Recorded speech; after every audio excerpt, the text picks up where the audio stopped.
Welcome to the show. On today's podcast, we have Ben Tanner. He's been a practicing physician assistant in emergency medicine, urgent care, and family practice since 2014. Since 2016, he has developed an avid interest in various forms of fasting, using it to improve his own health while helping friends, family, and patients do the same. In this episode, we'll be talking about fasting and high blood pressure, fasting and insulin resistance and diabetes, and a little bit about high cholesterol. So please enjoy this episode. Hi, Ben. Thank you so much for being with us here today. My pleasure. Thanks for having me. So today we're going to be talking about fasting and high blood pressure. But before we get into that, can you tell us a little bit about yourself and why you became a physician assistant and where your interest in fasting first began? Yeah, sure. So I took a long, meandering road to my current profession as well as my other current projects. So originally, I wanted to be a foot doctor, which is called a podiatrist. And I went to podiatry school for a while. And then I eventually, while I was there, I learned about the physician assistant career path. And I did some rotations there where I got exposed to various medical specialties and decided, this is a cool idea, because if I were a PA or a physician assistant, then I could work in basically any medical specialty and even switch specialties periodically if I wanted to for some reason. And so I ultimately changed and decided to be a PA instead. So it was over several years, of course, that all of this happened. And then eventually I, went to PA school and graduated and started working in the emergency room, because when I had done that rotation during PA school, I thought it was really cool and like doing procedures, and I liked the fast pace and things of that nature. And I did some family practice and urgent care as well. But it was after about three or 4 years of working as a PA that I kind of stumbled into some videos and some podcast episodes. It was because I was following one person who doesn't usually talk about things like fasting, but he happened to have a couple guests that talked about ketogenic diet and fasting. And the guests were people who do a lot of research and really know their stuff. And so they had some interesting points to share. And so it was just one thing led to another. And I started learning more about it, started trying it myself, and thought it was a really powerful tool that could help a lot of people. Yeah, I remember when I first heard about fasting, it was the same way, listening to podcasts, one thing leads to another. Somebody comes on and I'm just like, interesting. Because I had always been fasting without knowing it. I was just too lazy to eat sometimes. And I would just try to stuff it all into a few hours just for time management. And everybody said, that's so unhealthy. And now it seems to be the thing to do. Yay me. Yeah, that's a good point, because most people have been told that they need to eat all the time. And if they do anything different, they're kind of told either, explicitly, or it's just kind of implied that that's going to be unhealthy and, that's a problem. But some people do it kind of naturally. And I think if we hadn't been told, for example, that breakfast is the most important meal of the day and that we need to eat all the time and eat all day, then a lot more people would probably do it naturally. They wouldn't feel obligated, to eat at the very beginning of the day, for example. Yeah, that's one that I've constantly heard, especially when I was younger and I just never ate breakfast. And they were always like, you're going to die. And I'm like, I don't know, I feel fine. But yeah, that's definitely something that we've been told. And then I heard, you have to eat within 20 minutes. And I'm trying to think, like, how could a species survive if they have to eat in 20 minutes of waking up? Yeah, it's not very likely that our ancestors were doing that all the time. So let's get into high blood pressure. What causes high blood pressure? Well, it's one of those things that's definitely multifactorial, meaning there's multiple things, a number of things that can contribute to it. But based on some research I've done recently, I think there's one primary or main underlying cause that's the main one in the majority of cases nowadays. And that is something called insulin resistance. So I read a book maybe about a year ago. I'd have to look at the timeline, but it's called Why We Get Sick. Why We Get Sick by Dr. Ben Bickman. He's a PhD researcher and he's an expert on insulin. And in that book, he made the case that insulin resistance, which I'll explain in just a second, is one of the main underlying causes of many different chronic diseases, including high blood pressure. So basically, insulin is a hormone that comes from your pancreas. whenever you eat carbohydrates in particular, any type of carbohydrates, be it grains or sugar or what have you, potatoes, etc. And it comes into your bloodstream when you eat those carbs and helps usher the carbs out of your bloodstream. If you're someone who's eating a lot of processed carbs and eating them very frequently, then you get a lot of blood sugar spikes. And whenever you get those blood sugar spikes, your insulin also goes up and causes a spike of its own. And if that happens too often, then the body says, whoa, whoa, whoa, that's too much insulin. So the body has to turn down the response to the insulin. And so then you end up with higher blood sugar. And because you have higher blood sugar, your pancreas secretes even more insulin, and it becomes basically a vicious cycle. And so based on Dr. Bickman's research in his book, the majority of adults in the United States have insulin resistance, which means they have excessively high levels of insulin. And whenever that's the case, one of the things that happens, and sorry, this is a long explanation, but whenever you have excessively high insulin levels, one of the things that happens is that your kidneys retain more salt and water. They hold on to more salt. And so water comes with the salt, and there's more stuff in your bloodstream, which means more pressure. So there are other causes, of course, but I think based on the modern food environment and how common it is for people to have insulin resistance, that's probably the number one cause nowadays of high blood pressure. And a couple other things would be like higher stress levels, which increase the amount of adrenaline, and also the long-term stress hormone called cortisol in your bloodstream. Also, not getting enough sleep would be another cause of high blood pressure, because another book I read not too long ago, I think it's called Why We Sleep by Dr. Matthew Walker. He talked about that in one of the chapters, was that one of the things your body does during a good night's sleep is it does some things in your vascular system to relax it more, and it helps moderate your blood pressure. But if you don't get enough sleep, then that doesn't happen, and then your blood pressure is higher. And also your stress hormones are higher. The stress hormone levels are higher if you don't get enough sleep or don't get good quality sleep. So those are a few lifestyle things that can potentially contribute. And then once in a while, people have really rare causes of high blood pressure that have to be, investigated through various medical tests and things like that. But those are some of the more common things that contribute. So I want to go over a few of them. So the insulin resistance one, my mom claims she has, and she's a nurse, so she should know better, that she has the genetic type of high blood pressure because she's had it since she was very young, whatever. But I'm not buying that. She also doesn't sleep very well. She's a nurse, so she works 12-hour shifts, and then she wants to relax, and so she doesn't get much sleep. And then she eats candy. She has candy. I haven't had a candy in decades. I don't even remember what a candy is like. Like, how can you even eat a candy in this day and age? But she'll just be like, oh, it's fine. And then she talks about how healthy she is. So I'm wondering how many of those genetic people are just lying to themselves. Yeah, I'm sure, like I said at the beginning of that spiel, it's multifactorial. So you can have a genetic predisposition to a lot of things, including high blood pressure, but that doesn't mean your fate is sealed. You don't have to continue to have high blood pressure just because you're a little bit more predisposed. It also depends a lot on lifestyle factors. So we can blame our genetics for a lot of things, but usually we can also, like when it comes to things like high blood pressure or even type 2 diabetes, for example, we don't have to just accept it. We can certainly do enough to correct it through lifestyle. Yeah, especially since before it wasn't as common and we all basically had the same genetics, and now it's more common.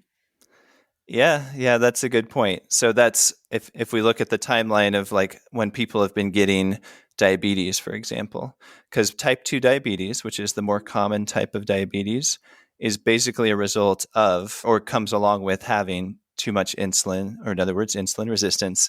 So they go hand in hand. So the diabetes and this modern version of high blood pressure, which is generally caused by high insulin as well. So I don't know the exact timeline, but certainly if you were to look at a graph in the early 1900s, hardly anybody had diabetes. In the mid 1900s, a few more people as we started eating more sugar in our diet. And then in the late 1900s, it's gone up like crazy. And in the 2000s, it's continued to go up. So it's a really dramatic increase in diabetes over the past several decades. And the high blood pressure or hypertension kind of follows that as well to some extent, though probably not quite as dramatic. So this podcast topic is also because when I arranged it with you, I had perfect blood pressure and everything. But then I started taking this medication, spirulactone, and it's a diuretic. And I looked it up and apparently it raises your blood pressure. And it has, since I've been using it for now 6 months, I tested it. It was getting high. And then a year I tested it. It's getting even higher. And I'm like, this is not a good trajectory. So I want to keep taking it because the benefits of it are very, very good. I get clear skin. That's important to people. But for these, okay, I also read that beta blockers, prednisone, and some birth control can also raise your blood pressure. So for those of us that are on medications, but maybe we want to be on the medications because it makes other things easier to handle, is there anything that those people can do to get their levels better? Yeah, well, that's a good question. So say if you're doing something else, like you said, like taking a medication that maybe the purpose of the medication isn't to lower your blood pressure, if you're taking it for something else, but then maybe as a side effect, it might be raising your blood pressure, then I think the answer is basically all of the lifestyle things that can help to improve blood pressure, that you can try all of those things and see what happens and do it as an experiment. Because sometimes the medication might be optional or might be something where you could lower the dose or what have you. And so you can experiment with yourself and see how it goes. So there's the potential dietary changes if somebody needs that. I think a really important one is lowering the amount of sugar and processed carbs that somebody's consuming. Exercise also helps. It helps to lower blood pressure because like in the short term, while you're exercising, of course, your blood pressure is higher, but then your body's adaptation to that is to kind of have lower blood pressure overall. Mindfulness helps because we talked about stress being a cause of increased blood pressure to some extent. And then good quality sleep, which, if you can relax, if you can be mindful and then get good quality sleep, then that's going to help as well. And then the elephant in the room is people are generally told to lower their salt intake, but that doesn't help most people. That's well known in the medical community. That's only a small percentage of people that see their blood pressure go down if they lower their salt intake. And there's a case to be made that people should not lower their salt intake in most cases. There's a whole book about this called The Salt Fix, which people can look at if they want to know more about it. But basically, lowering salt indirectly raises some stress hormones because the body has to compensate then. Because if you don't have enough salt in your bloodstream, the body has to figure out some way to raise your blood pressure just a little bit because of that lack of salt. And so it increases the stress hormones. Anyway, so that's going on off on various different things. But the point was, if you have something coming into your life that's kind of raising your blood pressure, you can try to take advantage of certain lifestyle changes to try to compensate for that or reverse that, and then see what happens, because you never know. Like it might normalize or it might not, and then you might have to consider other options. And of course, I didn't bring up fasting and all of that, but that's another like lifestyle related thing that can affect blood pressure. And let's go back. So what are the typical treatments for high blood pressure? Like say you go to your doctor, a regular doctor, what are they going to give you and how well do these treatments work? Yeah, good question. So the approach that you're taught to use when you're in medical school is to start with diet and lifestyle. But you're told to do that, but you're not really told what that means very well. So that'd be like eat healthy. But again, like if your doctor tells you to eat healthy, they usually don't give you a great explanation about what that means.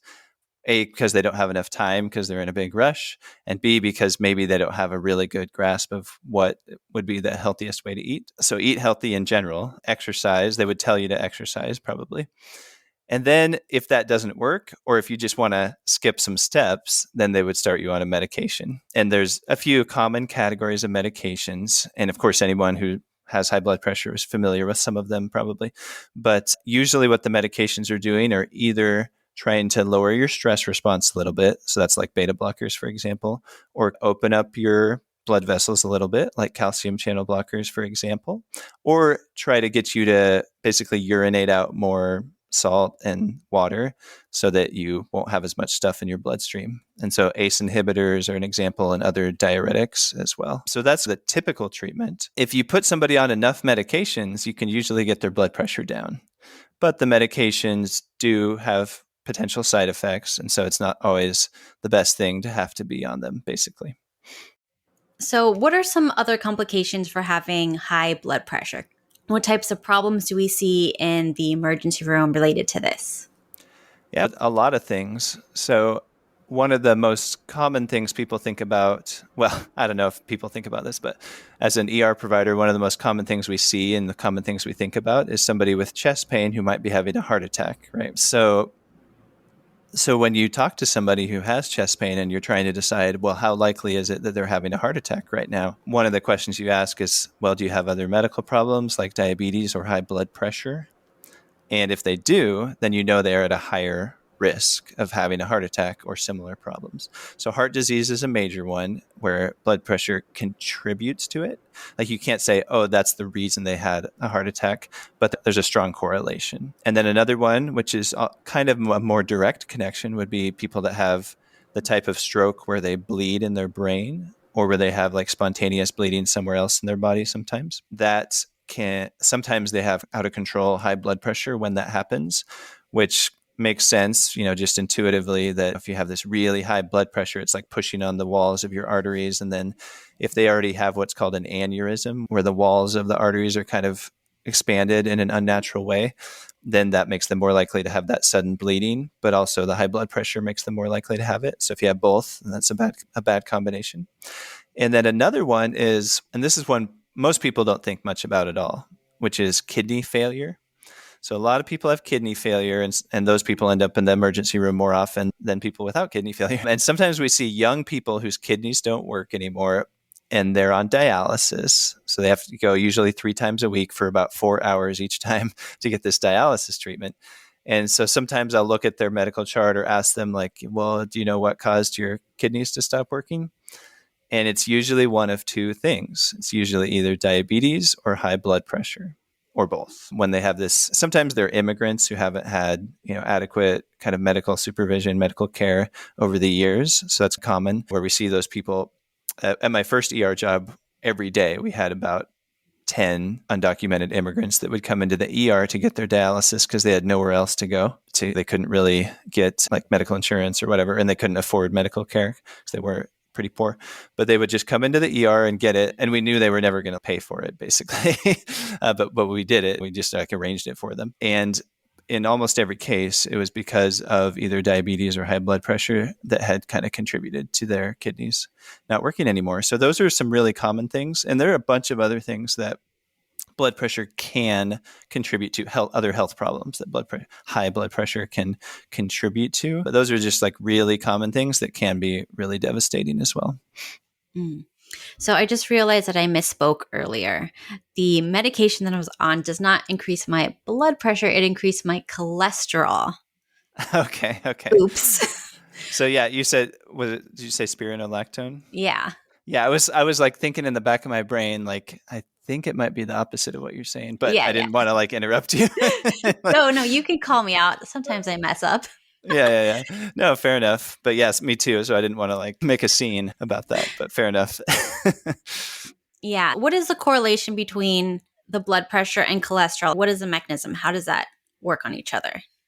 Oh, the connection between those. I guess you could say that there doesn't have to be a connection, but some of the things that contribute to high blood pressure can also contribute to having, high cholesterol is a really vague term that we use because there's several different like components of what we call a lipid panel or a cholesterol panel, and some of them are more important than others. And then there are other kind of more specific tests that you don't always get that would tell you a little bit more about whether it matters that you have high cholesterol, for instance. But if we want to connect the two, there is a bit of a connection between having poor cholesterol numbers and high blood pressure connected to various lifestyle factors. So some of the same things we talked about. So definitely like a poor diet that we talked about like sugar and processed carbs, for example, not only will those contribute to higher blood pressure, but they contribute to a higher level, particularly of something called triglycerides.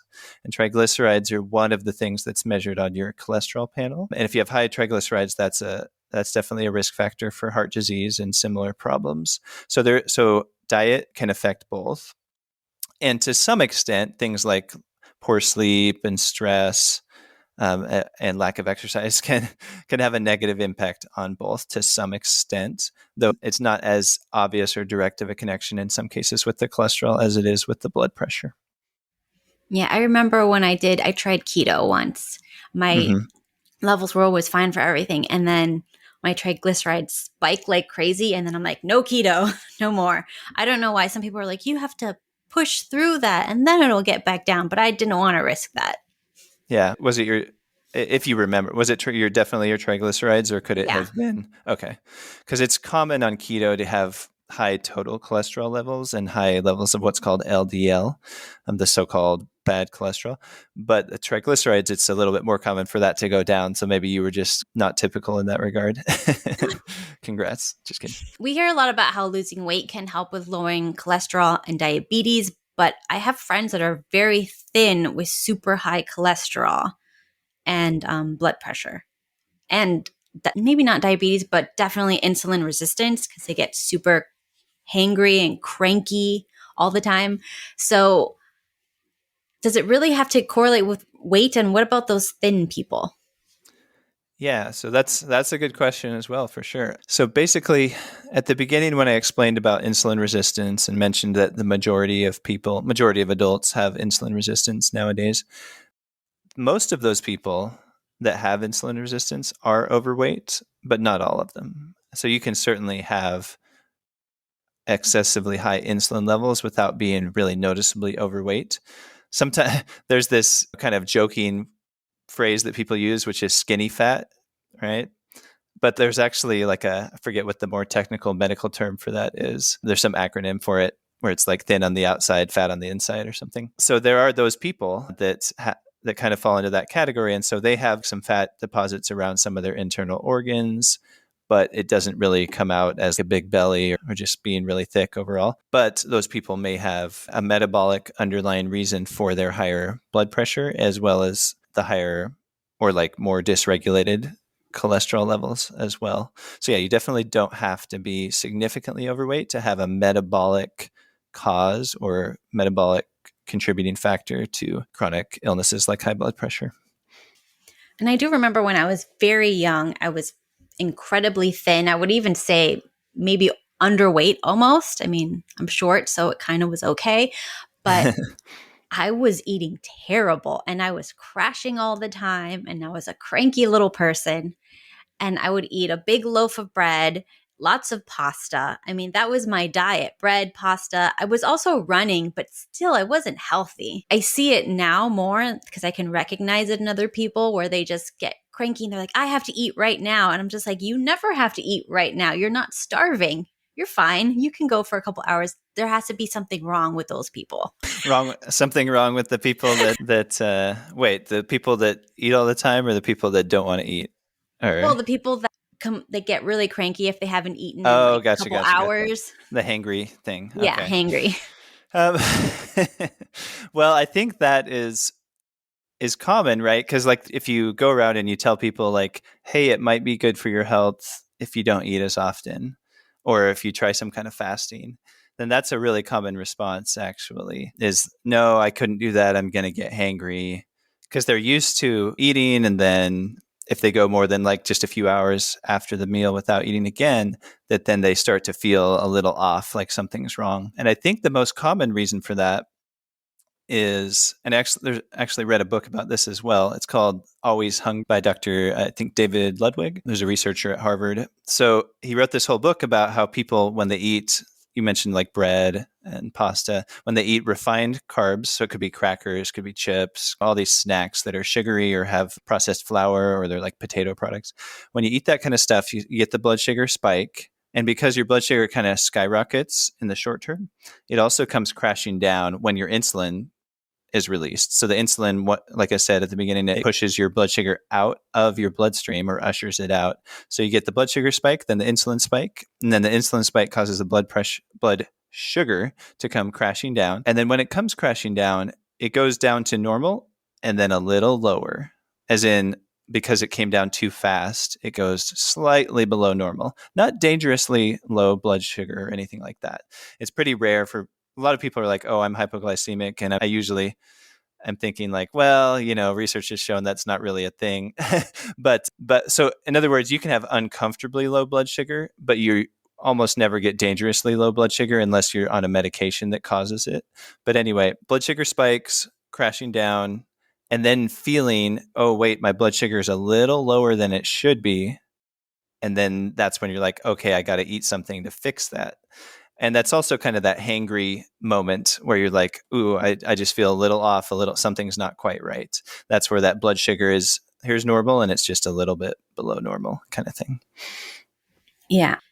I remember in the mornings before we knew it was okay, I wasn't eating until sometimes 2 p.m.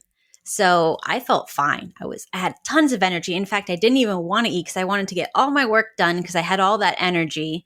And then I knew as soon as I ate, I would lose some energy. Right? So I'm doing this. And then my husband's like, no, I'm going to check your blood sugar because there's no way. He checks it and it's like, I forgot what it was, of course, but it was super low. And he's like, oh my God, are you okay? And I'm like, yeah, I feel great. I feel fine.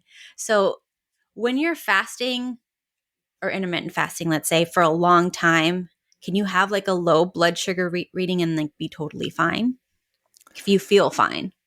Yeah. So, that's a good question. And so I should probably put it in context just a little bit. So they defined the normal level of blood sugar as 70 to 100 when you're not eating. And that's the scale we use in the United States. In some other countries, they use a different scale, a different way of measuring it. But so 70 to 100, but that's based on not eating for a few hours or maybe up to 8 hours or something. That generally they're saying oh, your blood sugar shouldn't be lower than 70. But that doesn't take into account people that fast for more than 8 hours or for a whole day or sometimes even longer. It doesn't really take that into account because there's something that happens when you do a longer fast, and that's that your body starts to rely less on blood sugar for energy and for your brain's focus as well, and starts to use more fatty acids, or more fat, in other words, and it turns some of that fat into ketones, and ketones start to replace the blood sugar as an energy source. And so and I've done this several times where I've done a prolonged fast, which is multiple days. And if I do that and I check my blood sugar, then often it'll be what would be considered low, below 70, after a day or two, maybe after 2 days. And that's because while the blood sugar is kind of gradually dropping, the ketones are gradually rising. And they're, like I said, they're replacing the blood sugar as an energy source. It's less likely that your blood sugar would go very low if you're fasting for less than a day. It might go a little bit below the so-called normal level, but probably wouldn't be dangerous or anything. But it's more on those multi-day fasts where it could go quite low, where somebody could get alarmed that it's this low, but then maybe they're feeling fine. And that's because their ketones have come in, and the ketones are an alternative energy source for the brain in particular, but also for other parts of the body. Yeah, whenever we do a blood test on me, my ketones are always very high. Oh, really? Yeah. So you said you tried a ketogenic diet at some point, but there were some issues, and so you didn't end up sticking with it? Yeah, I did not do well with keto. Carnivore didn't get past very long because I just couldn't. And so now I do kind of a paleo-ish type of diet. Okay. Yeah, interesting. Yeah, so paleo can sometimes be pretty low carb. It just depends on which version or which things you're including. So maybe that has something to do with it if your ketones are high when you get them checked. Yeah, for me, the only carbs I get are cruciferous vegetables, things like that. Oh, wow. Yeah, then you're probably pretty low carb. So that's kind of ironic. If I can pick apart what you were saying for a second, because it's, I did keto, it didn't work out. I did carnivore, but I couldn't stomach it or something. And then now I'm doing paleo, but the only carbs are from cruciferous vegetables. Because it sounds like your version of paleo is pretty low carb, And so that basically it could be I'm described as a lying. okay. I'm lying. Wait, I have beans, black beans. Oh, okay. So I'm getting lots of beans. All right, so I take it all back. So because Yeah. beans are fairly high in carbs, Yes. because I was going to say you're almost doing a ketogenic diet anyway, even though you're calling it paleo. But if you're eating a lot of beans, then that may not be the case. Yeah, I can't not have beans. I don't know if it's because I'm half Cuban, but I need to have beans. Yeah, yeah. So yeah, but that's a good point. Like these labels, sometimes with the different diets, people often put a label on a diet nowadays because there's different ones that are popular. But sometimes what they're eating is like very different from what it's quote unquote supposed to be within that. Or sometimes we switch from one to another and then don't realize we're still doing what the other one. Yeah. So there's a lot. People are like kind of fanatical about different diets in some cases, but a lot of times they're maybe not even following it quite right or whatever. So it's kind of ironic in a way that people get as like worried about or is this is the only way that you can do it kind of thing. Yeah. So, Yeah. anyway. Well, I know that I like off on a tangent. I went a little crazy. Like I had to know where my beef was made. I had to know like the farm, how they take care of the animals. When I eat eggs, I know the chickens. I know what they're being fed. I used to have chickens and we would feed them, healthy things that we would want to eat. Like they would have the leftover grass-fed finished beef. They would have whatever we had left over. These chickens were very, very well fed and happy. So then I felt more comfortable about eating their eggs and stuff like that. So I think that's kind of my take on a diet is just know where your food is coming from, what it's eating, because that's ultimately what you're eating. I don't think anyone's ever named that yet. It's just, that's what I do. Yeah. Well, yeah, I think that it has some names, but basically, I think that is really smart. And so we haven't really gotten into quote unquote what's the healthiest way to eat. But I think based on some recent conversations I've had and a book I read pretty recently, I've just come to frame it a little differently than I used to. And it's very simple in a way. It's simple to say, but not simple to do, which is I think the healthiest way to eat is to eat things that are in their original whole unprocessed form. And so whole foods, real food, so to speak, because a lot of people live on a lot of processed foods, things that have been ground up, crushed up in a factory. And usually, especially if it's some kind of like flour or potato product or sugar, then that's what's causing a lot of the problems I was talking about earlier with the high blood sugar, the high insulin, et cetera. So the eating unprocessed foods. But then another layer of that is trying to get away from the kind of industrial food complex because the way that they produce things is often really harmful, not just animal foods, but also plant foods with the so-called monocrops where they have these huge fields with they're just growing one thing and they have to go through and just rid that area of all life, like all the little animals that would have been living there get wiped out basically when they're creating that form of agriculture. So if you can do what's called regenerative farming, where there's a more natural mix of different animals and plants, usually in a smaller area, and do it in a way where you're kind of rotating which parts you're using for different things and avoiding, of course, like the huge amounts of pesticides and in the case of the animals, some of the hormones and antibiotics and things of that nature, then that's another layer to the whole foods is also know where it's coming from and not be using some of the harmful stuff that they do use in the big farms, basically. Yeah, and I'm not super strict that I won't have something bad every now and then, but I am strict in that it has to be as natural and as from scratch as possible because that puts such a barrier to doing it that you don't do it often because you can't, because you just don't have that kind of time in the day. Like, for example, I wanted to have boba tea once because I saw it on TikTok or something, and I'm like, this looks cool. I just want to try it one time. But then I'm looking at the pre-made ones and all the chemicals and the preservatives and the gums and the colorants they put in there. I'm like, I don't want that in my body. So I'm like, okay. So I made it from scratch. It took maybe 2-3 hours to make these stupid little balls. And then I put it in my tea and I'm like, okay, so now I know what it tastes like. It tastes good, whatever. But am I going to do it again? No, because it took too much time. But now I know what it tastes like. So I can move on. Whereas if it was easy, it took 5 minutes, like the little package says, I might be having that every day. And then I might be creating a really bad lifestyle pattern. Yeah, that's an interesting thought, is that if you kind of force yourself to, well, because actually, like, I've talked about this recently on my own podcast, which is, if you, some people like don't want to do any cooking, and so they just, that's why they buy like packaged food, prepackaged stuff, whether it's a TV dinner or some other thing in a box where they just cook it real quick, or frozen stuff. But pretty much, if you want to eat healthy, you have to at least learn a few really basic cooking skills, and it does not have to be complicated, because a lot of times you can just heat something up and it can take 5 or 10 minutes, a few vegetables, maybe some kind of meat or eggs, and lots of other things. But you can just do relatively simple things, add some seasoning, and it can be really, really tasty, but also pretty healthy. And so what you said reminded me of that, because you're like, well, I try to make it from scratch. And that is like a pretty good barrier. Of course, a lot of people will bake cookies from scratch, and so it's still not that's not healthy. But if you're talking about something like boba, that's pretty impressive that you even did that, for one thing.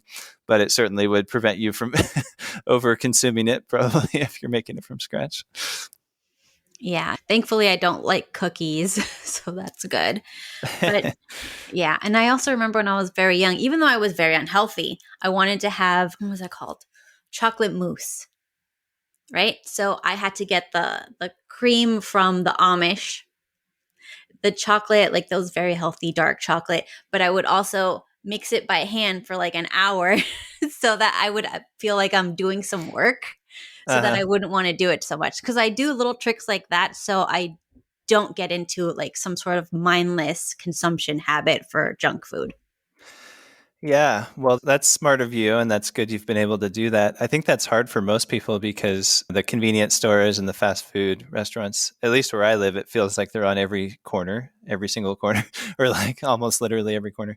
So it's just so easy, right, to just step into a place like that, or even the grocery store. But since there are places like that everywhere you go, and it's just like nonstop, and the food is addictive, and so it's pretty tough. But yeah, if you can use like a hack like that, where you like kind of force yourself to actually make the things that you're eating, then even if you do bake some goodies, like, if you eat everything from scratch, then you're probably going to have a healthier than average diet, let's say, at least. Yeah, and thankfully there's only so many hours in the day to make stuff. So, Yeah. Yeah, that's a good point. have you heard of bergamot to lower cholesterol? This is kind of left field, but I'm thinking cholesterol, blood pressure, it's kind of connected sometimes. Oh, to be honest, I'm not that familiar with it. It sounds, just, I'm guessing that, is that like a supplement that some people use for that purpose? Yeah, bergamot, it's the oil, that's the fragrant oil that's in Earl Grey tea. Oh, okay. Yeah, no, I don't know much about it. I know there are certain, supplements or things that can sometimes have an impact on your cholesterol. And lots of things have an impact on your cholesterol. Like, no matter what you eat, it's having some type of impact on, the different types of cholesterol and triglycerides and things like that in your body. But no, I don't know much about that one in particular. Okay, any other ones that you might know, like any herbs or supplements that are good to lower your cholesterol and or your blood pressure? Okay. So, no, I guess I would say I'm not super into that topic. But I mean, there are some things that can indirectly help with blood pressure, because we talked about at the beginning, like, if you're like stressed, then your stress hormones increase the blood pressure to some extent. So anything that's relaxing. So of course, like, sometimes tea, people think of tea as being relaxing. And I know there's like, infinite different types of tea, but like green tea has a couple compounds in it that I'd have to go back and look at the exact, but they can be beneficial in terms of blood sugar a little bit, and in terms of body fat a little bit. So these specific little molecules in green tea. And then other types of tea are known to be relaxing in some cases, as long as there's not huge amounts of caffeine necessarily, which is not necessarily relaxing. But so that's one thing I would say, is tea has some potential benefits in that regard. I know there are a lot of other like different herbs that people use for purposes like that. But I guess I would say I'm not really an expert on what herbs to use for like cholesterol or blood pressure. Okay. A lot of people say you shouldn't fast if you're under stress because it's going to make you more stressed, because fasting is a stress. So then it's, do you fast to lower stress, or are you fasting to increase your stress? Okay. Well, I think there's a lot of layers to that topic because, especially in our modern world, and especially in the last couple of years, people tend to be stressed a lot, right? So the so-called stress eating is a more common occurrence, I guess, where there's this emotional component and people want to eat junk food, eat ice cream, eat cookies, eat whatever. And then there's the eating disorder called binge eating disorder, which is the most common one of all. It's more common than anorexia or bulimia. But of course, there's the other eating disorders, like those ones that were more famous, like the anorexia and bulimia, that cause a lot of issues. If people have like body image issues, which is super common as well, right? Because everything we see on the movies and the magazines and now social media with filters and things is unreasonable, unrealistic. So I think this affects women more than men. But so there's all those different components just at baseline, just to begin with, that are kind of influencing people's thoughts about what should I eat, what should I not eat. I need these cookies to drown my sorrows, but then I'm going to have a body image issue tomorrow because I'll see a magazine cover or something on Snapchat or Instagram or whatever. So there's a lot going on with that. I guess I don't really know the solution to all of those problems, but when it comes to fasting, it depends on your mindset. I think it just depends on your mindset. So if you're someone who has and this is hard to recognize in yourself, right? But if you have like a body image issue where you're like have unreasonable expectations about what you need to look like, then you say, oh, well, to get there, I'm going to use fasting. Well, you could have just as easily said, to get there, I'm going to like run a marathon once a week, so you can do things and take them to excess and do them when you don't really need to do them. You could do a lot of fasting when you already are underweight, for example. And, if you're already underweight, I don't think you should do a lot of fasting. And then depending on your relationship to food and your mindset about weight loss and kind of body image, maybe fasting's not the first step you should take. Maybe there's some other things. Like when a few minutes ago I was talking about trying to eat whole foods or unprocessed food, because some of what you brought up about, I guess you didn't bring all of it up, but I brought a lot of it up. But if you're like stress eating, a lot of it has to do with cravings as well. And one of the reasons that we get cravings is because of that blood sugar spike and then crashing down, which comes after eating processed foods. And so if we start to replace, and you're not going to do this overnight, but if you start to replace some of the processed foods with things that are not as processed, with anything that's like a whole food, and that can include fruits and vegetables, nuts, seeds, whole fat dairy, meat, fish, poultry. But eating those kind of things relatively unprocessed, then you're not going to have as many cravings. It's going to help control a lot of the cravings. And so you're not going to have as much of that urge to suddenly go out and, buy a bunch of donuts and binge on them or whatever. And your stress levels will probably be a little lower just by taking out some of the sugar and replacing it with some unprocessed foods, because sugar has an effect on stress hormones as well. So I guess I would say if somebody's really struggling with any of those types of issues, from body image to binge eating to like feeling like they're so stressed that they're just out of control with food or something, then I wouldn't say fasting is step number one. But maybe after you switch out some of the processed foods with unprocessed foods and just get on that healthier way of eating, which, by the way, if you have a weight problem, it's probably going to start going in the right direction pretty quickly just by doing that. But once you've done that, then maybe there's an opportunity then to add in some kind of fasting as well. But it's not like the first step if you feel out of control with things. I do know that when I was very young, I would eat, like I said, tons of junk food. I was the quintessential powdered donuts, just sitting there on the computer. Woo! It was great.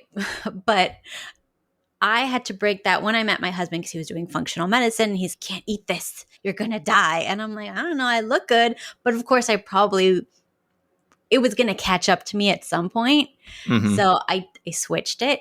And for me to stop eating the junk food, I did a 3-day fast, because that was the only way to get all the cravings out. So I was just in pain. Like I wanted to eat the junk. I wanted to eat all the stuff. And I just said, I'm going to let this feeling pass. And I noticed that whenever I got that hunger pain, if I just ignored it for 20 minutes, it would go away and I'd be fine again. It was like the time that I normally eat, I would get the pains and then pass. Mm-hmm. And then it will be fine. So if you just know that going in, that you're going to have a little bit of pain, and then you just keep on going, and then it'll go away. And also, I don't know if this is true, but I heard that when you have the hunger pains and you ignore it, that's when your body will attack the fat for energy. I don't know if that's true, but it's a nice thought. Yeah, that's probably more of just like an illustration, just like a little mental trick or whatever to help get through it. Yeah, I mean, But whatever works. Just visualize yeah, it's eating all your food. but I like what you said there about like the doing the fasting for 3 days. Sometimes they say it'll kind of reset your palate. I mean, I have to add all those disclaimers and kind of that context that I was adding a moment ago, which is because so many people are, have those kind of issues, with the stress eating, et cetera, that you don't want to just be like, well, the solution is fasting, because it just sounds like too much to them to like just do that all of a sudden. And then sometimes if they have this kind of, bizarre relationship with food, then sometimes it can, still be a little bizarre once they start doing the fasting. But you're right that if you do try some fasting, and maybe even, doing a day or a few days of a water fast, then it can certainly, one thing I've noticed is that the cravings go away. The hunger basically goes away after a while, because probably partly because my ketone levels are super high when I'm doing a long fast, and ketones help like suppress hunger and cravings and things. But anyway, just while you're fasting, like you will probably have this experience where the cravings and hunger goes away, and unexpectedly, because a lot of people think, oh, I'm just going to get hungrier and hungrier. No, not at all. It's like the first day is when you have the most hunger, and then it just goes down from there. And then some people use the phrase that it resets your palate, meaning like you're used to having all this sugar and all this stuff, and then you give it a break and it recalibrates a little bit. And then at least while you're fasting, you'll feel more in control to some extent. Maybe not the very first time. Some of the times when you do it, you'll feel more in control than you're used to. And so it can be a really powerful tool, I think, even as it relates to controlling cravings and just like changing eating habits. But at the same time, people are often worried that it's going to be a problem with like eating disorders and things like that. So it's like just having the right mindset around it is really important, but it can certainly be powerful as it relates to controlling the way that we eat. I also like how when you do a pretty long fast and you eat something sweet, like a blueberry, that normally if you've been eating, let's say, junk processed food, it's not so sweet. But when you haven't been eating sugar for a long time and you have a blueberry, suddenly this is like a magical treat. And you're just like, wow, this is so delicious. And you miss that if you're constantly eating these processed foods that are just made with all these chemicals to like hyper stimulate, I don't know, your sugar palates or whatever it is. Yeah, that's true. And I think you can get that particular effect or benefit just by cutting out processed sugar, basically, or by fasting too. But like, in other words, if you go a few days without having refined sugars, like anything with added sugar, then the other things that you eat, the other sweet things in your diet, will literally start to taste sweeter, like the fruit that you mentioned.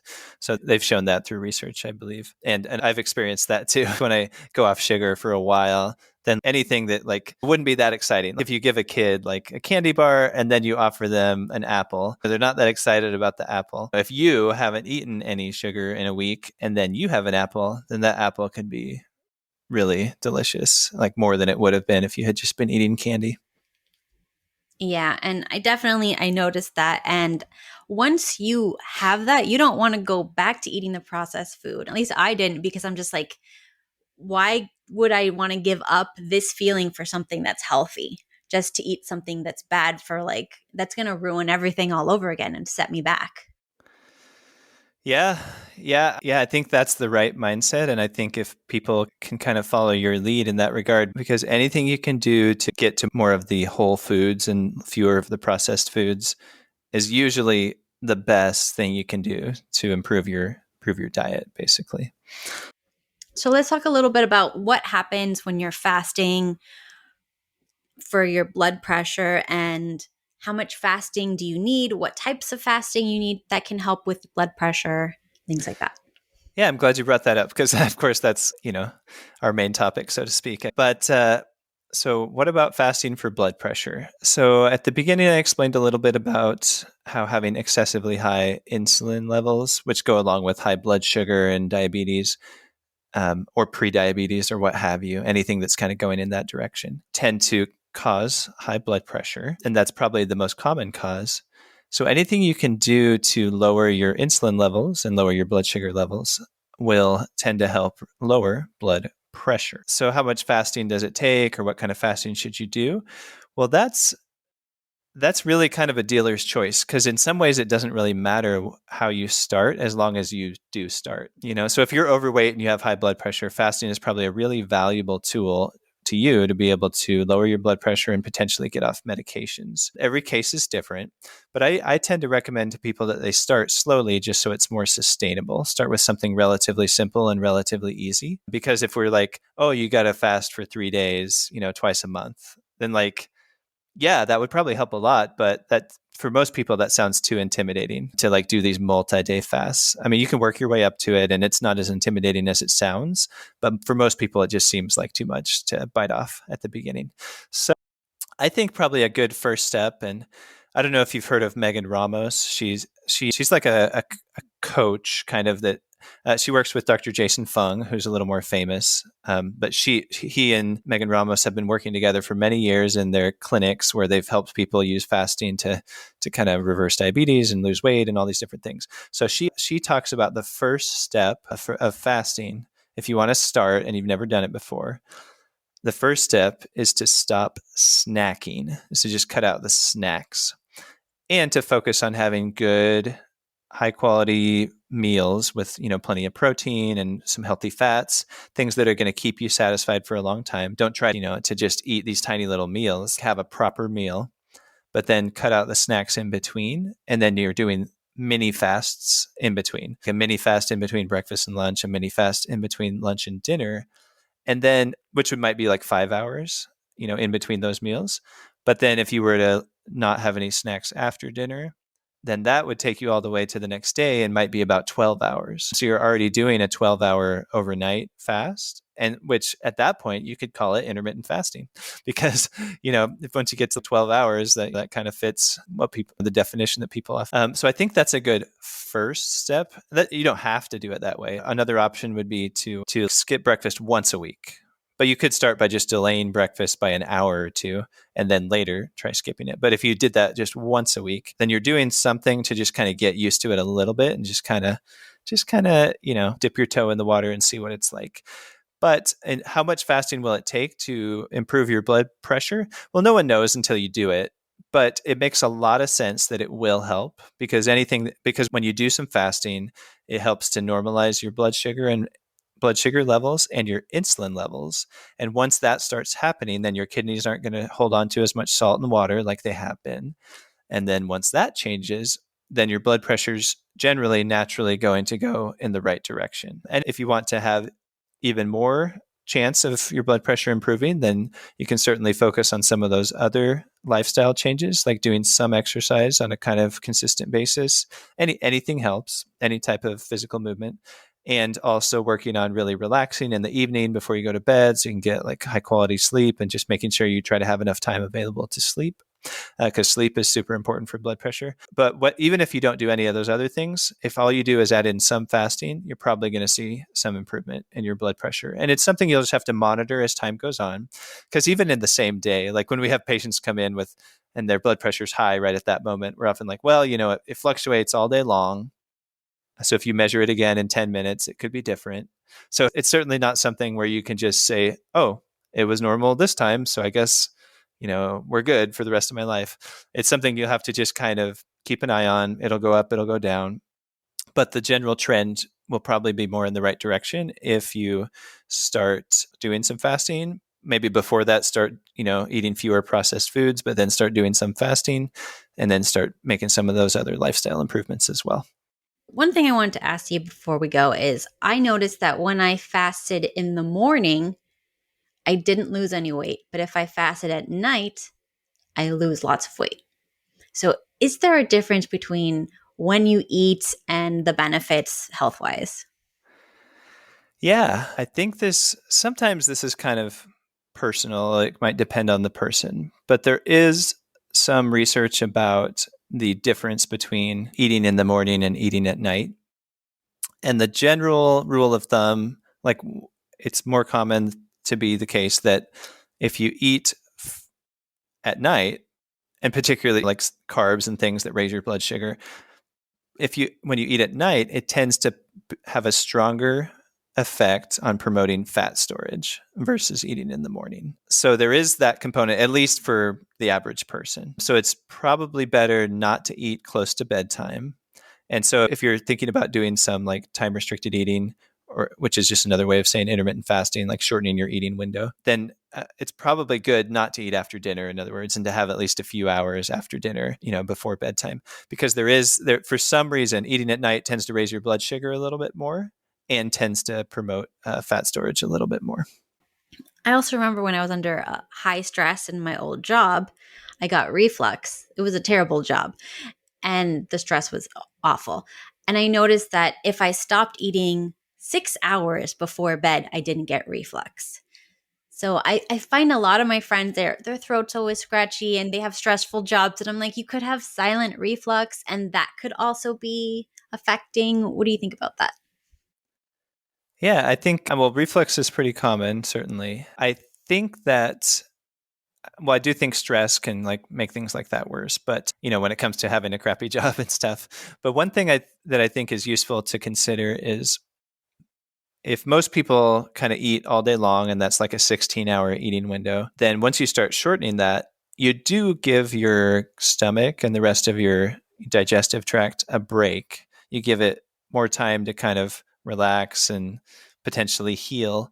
And a few years ago, about 4 years ago, around the time I was starting to do more fasting, I had some digestive issue. I had like indigestion where my stomach would just be kind of upset frequently. And sometimes I had some reflux that went along with that. And I can't say for sure, what caused it to improve, but it did improve right around the time after a few months of kind of doing more of the time restricted eating, where I was shortening my eating window on a daily basis. I think the most logical version of that is to make sure you have plenty of time before bedtime where you're not eating, because then, your stomach's empty. There's not a bunch of churning going on in your stomach when you lay down to go to bed. Because as soon as you lay down, of course, gravity kind of contributes to the reflux as well. But just as a general rule, like the more time you give, the more of a break you give to your stomach, probably the more of a chance it can have to kind of normalize things and not have as much reflux going on. So if someone wants to try fasting, how should they start? And can you tell us a little bit about your intermittent fasting checklist and how everyone can get access to that? Sure, yeah. So I think the first step is kind of what I was explaining a few minutes ago, which is to focus on meal timing, have satisfying meals, and then see if you can do at least some mini fasts where you go all the way from one meal to the next without having any snacks in between. And when you're doing that, you could drink a little extra water, you could drink some tea. There's various things that you can use to just kind of tide yourself over. But like cutting out those snacks is a really good first step. And then there's other steps, skipping a meal once in a while, like skipping breakfast some of the time, or dinner, or having an earlier dinner. There's various different approaches. And so you got to pick something and just go with it. So I've created a check of basically all the things you'd want to consider before you start. And that includes kind of picking a schedule and thinking about what you're going to eat during your meals so they're more satisfying, and several other things such as adjusting family expectations and considering your medical conditions. So all of those things are on my checklist, and it has an explanation, several bullet points about each one. So to kind of explain what to consider and kind of some tips about how to approach it. So that checklist, I think, would be really useful for most people, especially if they're a beginner who hasn't really done it before, but they maybe want to get started. So that's on my website. My website is fastingwell.com. And if they go to fastingwell.com/checklist, that'll send them to the page where they can get that. And how can everyone learn more from you, and where can they find you on social media?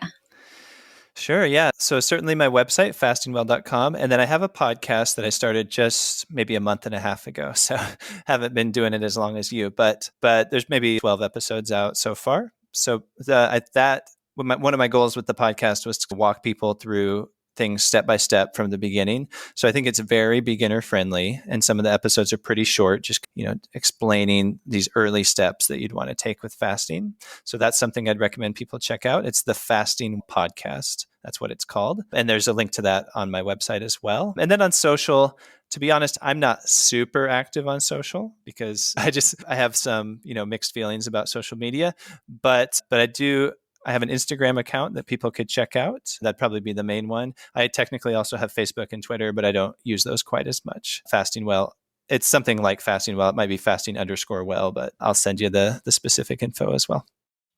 Alrighty, so I will put all of that in the show notes, and thank you so much for your time. My pleasure. Thanks for having me on.